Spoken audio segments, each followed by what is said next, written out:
This is Kenny Roberts. Clearly you have nothing better to do than listen to SOUPKAST.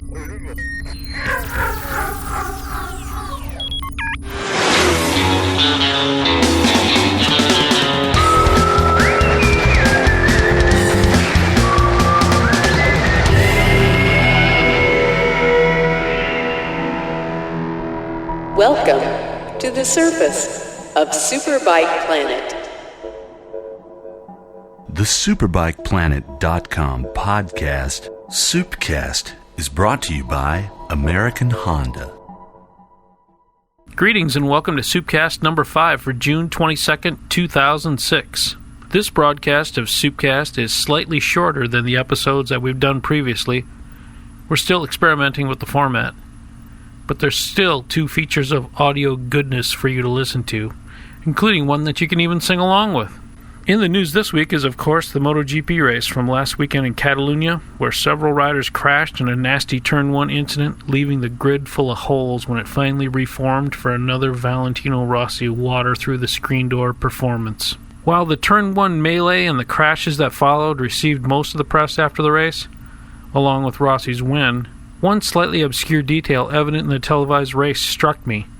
That being a lot of the current crop of MotoGP riders seem to be incapable of actually picking up their bikes after they've crashed. Not from being injured, sometimes they suffer a simple low side and then have to wait until a corner worker, or as you Euros call them, marshals, walks over to help them pick up their 320-pound bike. It's interesting and so ironic that some of the riders in the pinnacle class of motorcycle racing either can't or won't pick up their own bikes. Is this another detail related to the trend of scrawny 250 guys now dominating MotoGP? On that subject, first up is a conversation SOUPKAST had with former Yamaha factory rider and 250 ace, Rich Oliver. So is it point and shoot or steer with the rear? If you had to describe the riding styles of Valentino Rossi, Max Biaggi, Danny Pedrosa, Loris Capirossi, Marco Melandri, and Tony Elias, a student of the sport of road racing would probably say that these riders use a very European style of riding a racing motorcycle. Precise, calculating, and above all smooth, while the fact that they are European and grew up racing on European racetracks is obvious. Perhaps a better way to describe their riding style might be like that of a 250 rider. 250s, remember those bikes? Crisp little 2-stroke machines with relatively little power. Going fast on one means momentum is paramount in importance. After all, every one of the previously mentioned riders are former 250 riders. In fact, Rossi, Capirossi, Biaggi, and Pedrosa are former 250 world champions. They have spent very little time, if any, on a superbike, and their riding style has evolved so that they ride MotoGP bikes, which really are big superbikes, like 250s. And clearly, it's both successful and now the accepted riding style in MotoGP racing. If you're looking for evidence of a rider who doesn't use the 250-inspired riding style today and is doing well in MotoGP, you'd have to go back to last July when American Nicky Hayden won at Laguna Seca. Hayden uses, or perhaps used is a better way of describing it, a superbike pilot style of riding, squaring off corners more than his Euro counterparts and working harder in the middle of the corner to get his bike turned. Hayden raced an amazingly diverse number of bikes before he went to MotoGP, including some time on 125s and 250s, but you'd really be stretching things if you called him a former 250 rider. Hayden's actually modified his superbike, or if you want to get really technical, dirt track inspired riding style this year. It's obvious in watching him ride. I wonder how difficult it is for a rider to do that. When Soup needs expert analysis on this subject, SOUPKAST heads directly to Rich Oliver. The former 5-time 250 AMA champion has forgotten more about riding a 250 than many riders will ever know. SOUPKAST asked Oliver for his take on the current method of riding in MotoGP, if it is indeed 250 inspired, and just how this affects a decidedly non-250 rider like Nick Hayden. Well, that's just what the evolution of the MotoGP bike has drawn out, is that since they are able to build a bike that goes around a corner now with high lean angles and high cornering forces, as well as goes 220 miles an hour down the straightaway, that 250 precision is now more and more important in MotoGP, where before it was the point and shoot style, similar to superbikes, similar to, big 4-stroke riding styles. Big 4-strokes don't like to go around corners very well. They're not like little lightweight 250s or 125s or even 500 Grand Prix bikes. They want to go straight and they want to stop, and then they want to turn a little bit, and then they want to be stood up and accelerated off the corner. But now the tire technology in MotoGP, the chassis and the overall package has gotten smaller and lighter since there's no rules, and the bikes now have the ability to turn at a very high rate, even though they're big, fast machines. And so the 250 style is making a resurgence. It's coming back into fashion because that is what actually is working with these bikes now. And Colin Edwards recently said it. He said, I've got to go back to my 250 style. Now, Colin and I raced together a long time ago, and for me to hear that, that just tells you how good that machine is getting now. I asked Oliver about Nick Hayden's riding style and if it is evolving to more of a 250 riding style. Well, I think it's critical for Nicky right now to try to focus on that precision and smoothness, because Nicky's a dirt tracker and he loves being sideways, and he's a fantastic rider with unbelievable throttle control and the ability to spin the tire off the corners, and that is always going to help him late in the race when the tires go off.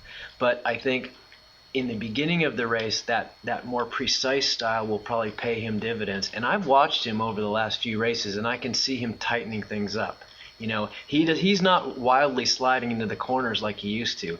He still is probably the most radical guy at backing the bike in, but he's picking up cornering speed. And all these guys, I mean, these guys are way, way, way better than I will ever be, and they will adapt. You know, they'll adapt quickly. But it is interesting to see that superbike style is kind of going away as the MotoGP bikes get more precise.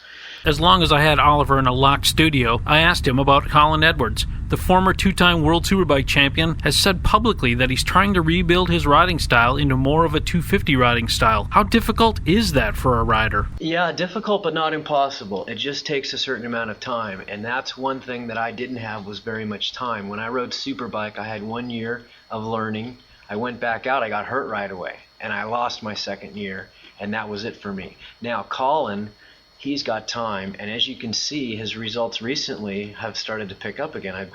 He's figuring it out, and he's going to improve his skills. And I wouldn't say it's even an improvement in skills. It's more like a switching switches in your head. And it is difficult when your timing is set for a certain particular style or a certain bike to jump onto something else. But over time, you can retrain yourself. It's like, you know, the old adage, can you teach an old dog new tricks? Well, if you got a smart enough dog, you can. One detail that was pointed out to me by Dennis Noyes is that Danny Pedrosa's riding style on his Honda MotoGP bike is so light, so 250-ish. In pictures, you can see that on the exit of some corners, he's only holding onto the clip-ons with 2 fingers and his thumb. I asked Oliver to comment on this.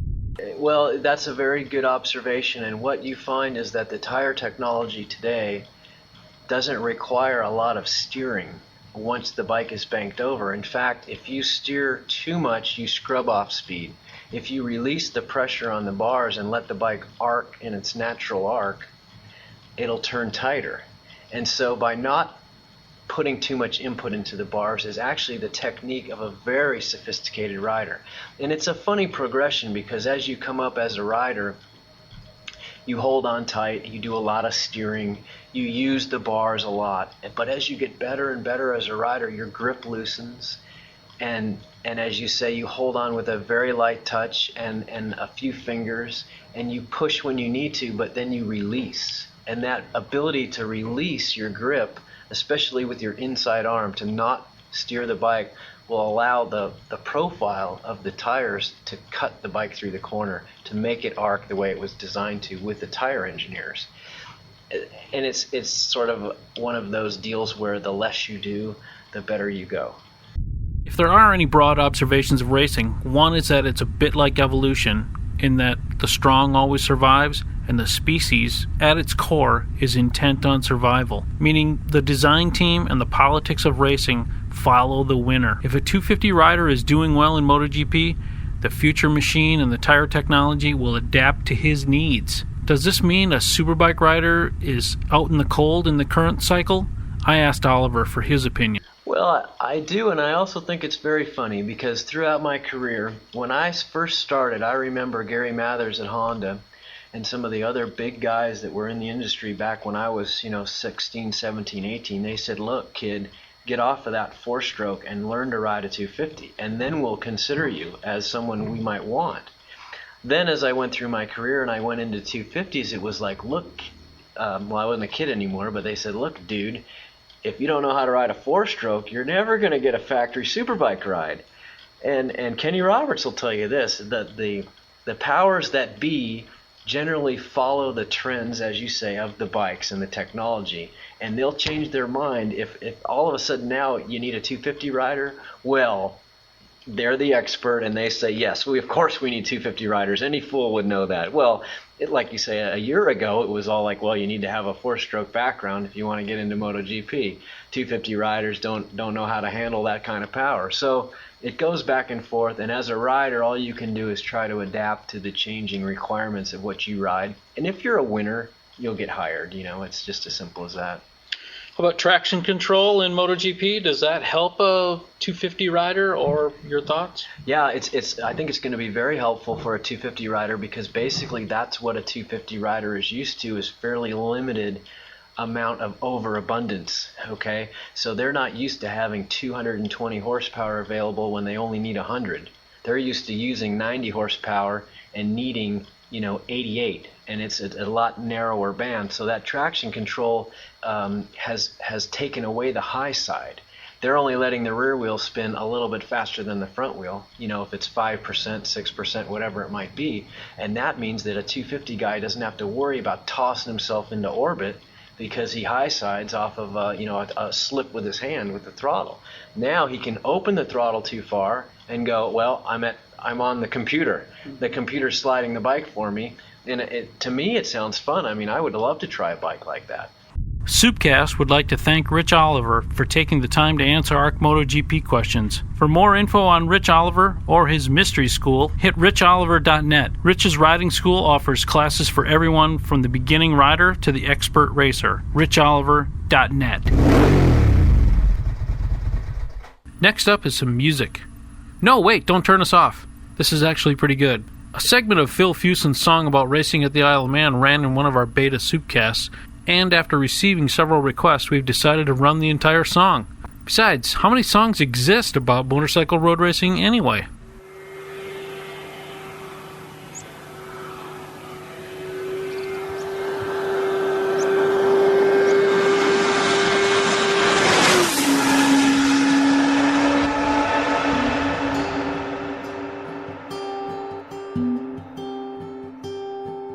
Well, you can keep them cars in your four-wheel drive.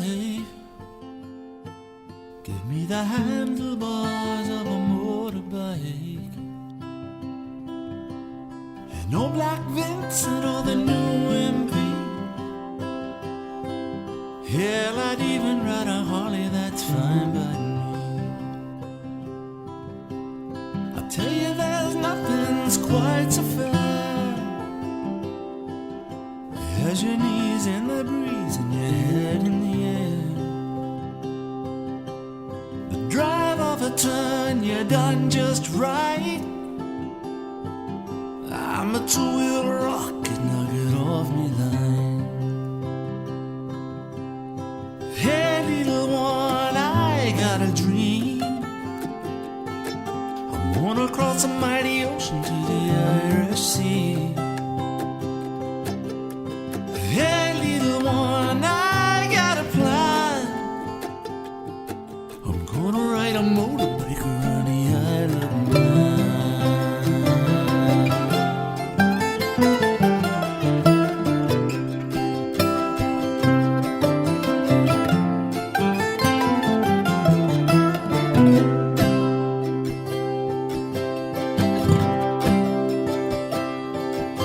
Well, my cousin lit the fire back in 65 when he put me on the back for the two-up ride. That was it for me, I could show you the sky from a BSA 50 called the Royal Star.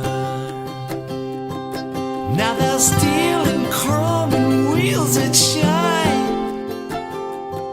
Hey, that'll put the gleam in a young man's eye. Even sitting still, she looks so fast. I'd sell my soul for a tank of gas.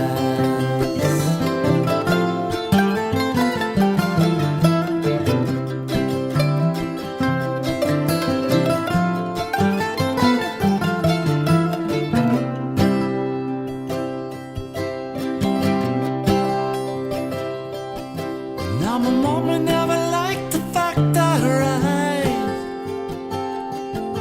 but I broke me bones and I've skinned me hide. But I bless her soul for the fear does sting, and she raised me right and she gave me wings. Hey little one, I got a dream. I'm gonna cross a mighty ocean to the Irish Sea. Yeah, little one, I got a plan.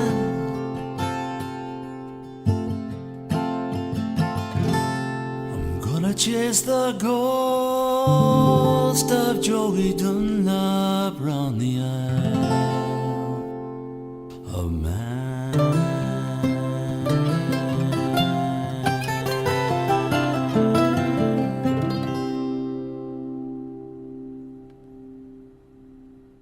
Very nice, Phil. Very nice. Okay, that'll do it for this broadcast of the SOUPKAST. Watch the SOUPKAST website at www.soupkast.com with a K, or just subscribe to this podcast in iTunes to know when the next broadcast is live.